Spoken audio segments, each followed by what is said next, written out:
শান্তি। পরমাত্মার সকল আত্মাগণরূপী সন্তানদেরকে জানাই স্বাধীনতা দিবসের শুভেচ্ছা।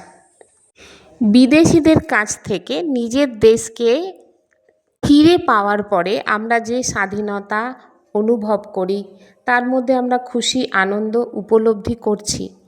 তার মধ্যেও যদি আমরা ভালো করে দেখি, কোথাও না কোথাও আমরা পরাধীন হয়ে আছি। সেই জন্য আজকের দেখা যায় প্রত্যেক মানবের ভেতরে ভয়, হতাশ, নিরাশ, উদাস। তো এইসবের কারণ কি? কারণ যে মনের বিকার থেকে যতক্ষণ না আমরা স্বাধীন হচ্ছি, ততক্ষণ আমাদের জীবনে সত্যিকারের স্বাধীনতা আসতেই পারে না। তো সেই জন্য পরমাত্মার স্মৃতিতে থেকে মনের ভেতরের যে বিকার, কাম, ক্রোধ, লোভ, মোহ, অহংকার, এ থেকে মুক্ত যেদিন আমরা হতে পারব, তবেই সত্যিকারের স্বাধীনতা আমরা প্রাপ্ত করতে পারব। আর সেই সময় এই ধরতিতে একটা সুন্দর দুনিয়া আসবে।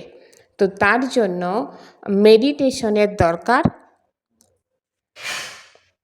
ওম শান্তি।